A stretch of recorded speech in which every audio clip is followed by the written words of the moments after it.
কিভাবে একজন দক্ষ লিডার হয়ে উঠবেন আপনি? আমাদের নিজের বলার মতো একটা গল্প ফাউন্ডেশনে এই লিডারশিপের জায়গাটাতে আমি কিন্তু খুব গুরুত্ব দিয়ে আপনাদেরকে শেখানোর বা প্র্যাকটিস করার একটা চেষ্টা করে থাকি। এটা যদিও একটা উদ্যোক্তা ভিত্তিক সংগঠন, এখানে আমরা সামাজিক কাজ করছি, প্রশিক্ষণ দিচ্ছি, স্কিল ডেভেলপমেন্ট করছি। এই কাজগুলোর মধ্য দিয়ে কিন্তু আমি আপনাদের মধ্যে লিডারশিপ কোয়ালিটি তৈরি করছি। আমরা বিভিন্ন রকমের আমাদের যেমন 64 জেলায় আমাদের সাংগঠনিক টিম আছে, 50টা দেশে প্রবাসীদের নিয়ে আমাদের সাংগঠনিক টিম আছে, 492টা উপজেলায় আমাদের সাংগঠনিক টিম আছে। সো এই টিমগুলো চালায় কারা? আমাদেরই তৈরি করা লিডাররা, তাই না? যাদেরকে আমরা বিভিন্ন জেলার দায়িত্ব দিয়েছি, উপজেলার দায়িত্ব দিয়েছি, বা আমরা বিভিন্ন দেশে সৌদি আরব, দুবাই, এরকম 50টার মতো দেশে আমরা যাদেরকে দায়িত্ব দিয়েছি। তো এই দায়িত্বগুলো দেওয়ার মধ্য দিয়ে, কাজ করার মধ্য দিয়ে, ইভেন্ট করার মধ্য দিয়ে, বিভিন্ন প্রোগ্রাম, মিট আপ, মেলা, নানান ধরনের সামাজিক কাজ, বন্যা, শীতকালীন মানুষের পাশে দাঁড়ানো, প্রতিটা রক্তদান কর্মসূচি, প্রত্যেকটা কাজের মধ্য দিয়ে কিন্তু আমরা লিডারদেরকে গ্রো করার বা দিনে দিনে দক্ষ হয়ে ওঠার একটা সুযোগ তৈরি করে দিচ্ছি। এখন লিডার কেউ, আপনি উদ্যোক্তা হন, ব্যবসা করেন, আপনি চাকরি করেন, আপনি যাই করেন, এবং ইভেন পরিবারে লিডার হয়ে ওঠাটা খুবই গুরুত্বপূর্ণ, নেতৃত্ব দেওয়াটা খুবই গুরুত্বপূর্ণ। আপনি দেখবেন অনেক সময় পরিবারের বড় ছেলে পরিবার লিড দিতে পারে না, এরকম আশেপাশে কিন্তু খোঁজ করলে দেখবেন হয়তো মেজো ছেলে বা ছোট ছেলে বা কোনো মেয়ে ওই পরিবারের দায়িত্ব, বাবা মা দায়িত্ব দিচ্ছে, বা তাকে সবাই কোনে, ওকে ডাকো, যে কোনো সিদ্ধান্ত নিতে হলে আচ্ছা ওই মেজোকে ডাকো বা ছোটকে ডাকো। সবসময় বড়রা এই লিড দিতে পারে না, কারণ তার মধ্যে নেতৃত্ব গুণটা নাই। সো সেই জন্য আমি এই জিনিসগুলো এমনভাবে আপনাদেরকে শেখাচ্ছি যাতে আপনি প্রতিটা জায়গায়, এমনকি পরিবারেও আপনি লিড দিতে পারেন। এখন লিডার তো কেউ হয়ে জন্মায় না, এটা একটা প্রসেস, প্র্যাকটিস। এইখানে আপনার বিনয়, আপনার ভালোবাসা, আপনার মমত্ববোধ, আপনার দায়িত্ববোধ, আপনার স্যাক্রিফাইস, এগুলোর মধ্য দিয়ে আমাদের লিডার তৈরি হয়, নেতৃত্ব তৈরি হয়। এটা চাপিয়ে দেওয়ার বা কাউকে বানিয়ে দেওয়ার কোনো বিষয় না, এটা নিজের কাজের মধ্য দিয়ে, নিজের আচরণের মধ্য দিয়ে এটা কিন্তু তৈরি হয়। যেমন আমরা যদি কিছু গুণাবলীর কথা বা কিভাবে একজন মানুষ দক্ষ লিডার হয়ে উঠতে পারে তার কিছু ক্রাইটেরিয়া নিয়ে আলাপ করি। যেমন প্রথমে আমরা যদি বলি যে একজন লিডারকে সহনশীল হতে হবে, ধৈর্য থাকতে হবে, অন্যের কথা শুনতে হবে, মনোযোগ দিয়ে আরেকজনের কথা শুনতে হবে, তাকে অন্যকে সম্মান করতে হবে, অন্যকে ভালোবাসতে হবে, তাকে অনেক বেশি স্যাক্রিফাইস করার মানসিকতা তৈরি করতে হবে। কেউ যদি লিডার চিন্তা করেন আমি তার জন্য এত করলাম, আমার জন্য তো আমি তো কিছু পেলাম না, এই চিন্তাটা আসলে করা যাবে না। এটা ওয়ান ওয়ে, আপনি যদি পান সেটা বোনাস, কিন্তু এটা ওয়ান ওয়ে, আপনাকে দিয়ে যেতে হবে। সেজন্যই আপনি নেতা, আপনাকে এটা করে যেতে হবে, এটা আপনার দায়িত্ব। করে যাওয়াটা এটা আপনার দায়িত্ব। ইন রিটার্ন আপনি কিছু পাবেন কিনা, ভালোবাসা পাবেন কিনা, সম্মান পাবেন কিনা, বা অন্য কোনো কিছু বিনিময়ে আপনি পাবেন কিনা, সেটা নির্ভর করবে তাদের উপরে। সেটা তারা করতেও পারে, নাও করতে পারে, কিন্তু আপনার তাদেরকে সম্মান করা, ভালোবাসা, মমতা দেখানো, স্যাক্রিফাইস করা, এটা আপনার দায়িত্ব, এটা আপনাকে করতে হবে। এটাই হচ্ছে নেতৃত্ব গুণ। আপনি বিনিময় প্রত্যাশা করার কিন্তু কোনো সুযোগ নাই।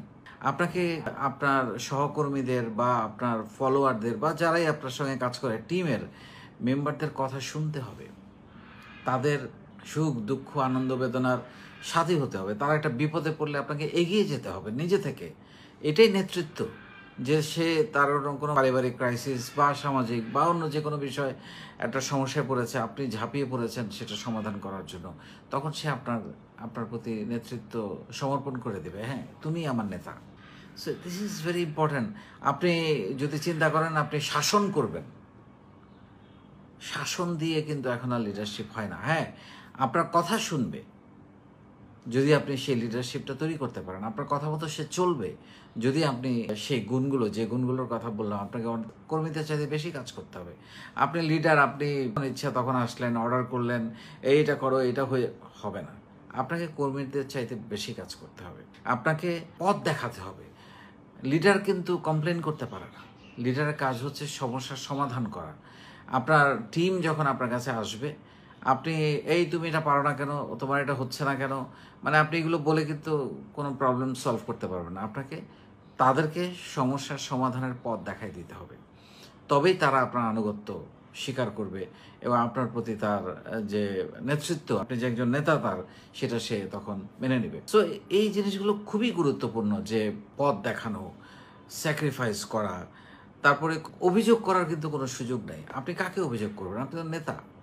নেতা অভিযোগ করতে পারে না, নেতা অন্যের নামে বদনাম করতে পারে না। নেতা আরেকজন খারাপ দিকে যাচ্ছে, নেগেটিভ দিকে যাচ্ছে, তাকে সেখান থেকে ফেরত আনতে হবে। এটাই নেতার কাজ। তাকে দূরে ঠেলে দেওয়া নেতার কাজ নয়।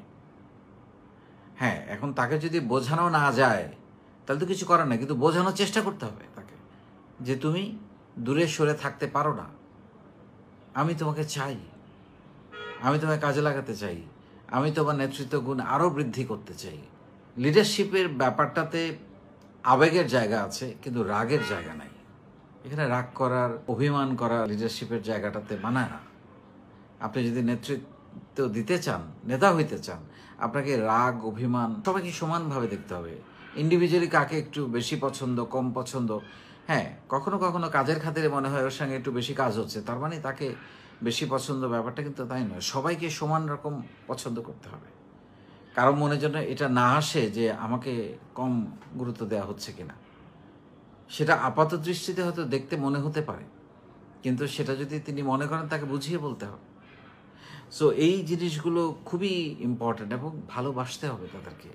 তাদের পিঠে মাথায় হাত রেখে সাহস দিতে হবে, উৎসাহিত করতে হবে। এই তুমি কি বোঝো, থামিয়ে দেওয়া যাবে না এসব বলে। তার মতামতের গুরুত্ব নিতে হবে। লিডারের কাজ হচ্ছে সহকর্মীদের, টিমমেটদের মতামতকে শ্রদ্ধা করা। নট নেসেসারি তার মতামত নিতে হবে। আপনি যদি তার মতামত নাও নেন, সেটা তাকে বুঝিয়ে বলেন, কিন্তু শোনেন। আপনাকে শুনতে হবে, আপনাকে তাকে থামিয়ে দিতে পারেন না। সো এই সব কিছু মিলিয়ে আমার মনে হয় একজন মানুষ দক্ষ লিডার হয়ে ওঠে, যে টিমটাকে, প্রতিষ্ঠানটাকে, ব্যবসায়িক প্রতিষ্ঠানটাকে, উদ্যোগটাকে, বা কোনো একটা প্রোগ্রামকে বা পরিবারকে লিড দিতে পারে।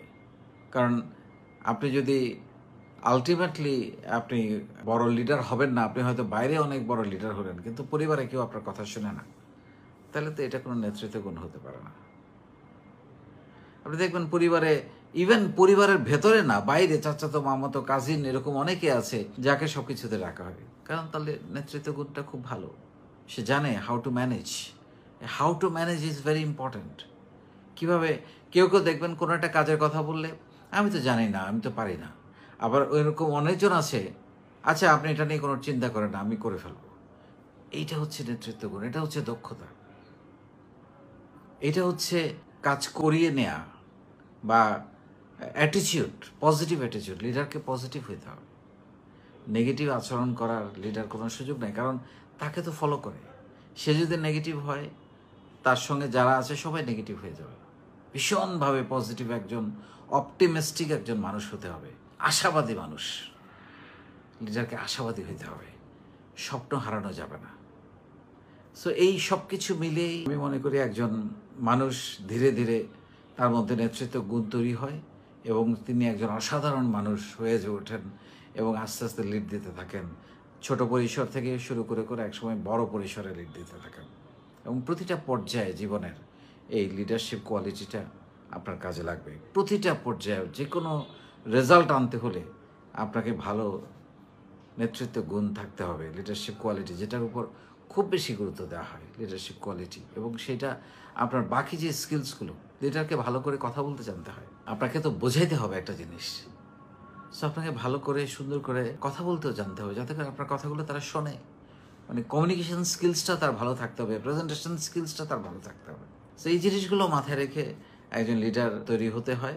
আমি আশা করব আমাদের ফাউন্ডেশনে নিজের বলার মতো একটা গল্পে যারা আছেন, তারা প্রত্যেকে একজন দক্ষ লিডার হয়ে উঠবেন। তারা একদিন তার প্রতিষ্ঠানের নেতৃত্ব দিবেন, বন্ধুবান্ধবদের মধ্যে নেতৃত্ব দিবেন, পরিবারের নেতৃত্ব দিবেন, সামাজিক বিভিন্ন প্রতিষ্ঠানের নেতৃত্ব দিবেন, এবং একদিন দেশের নেতৃত্ব দিবেন।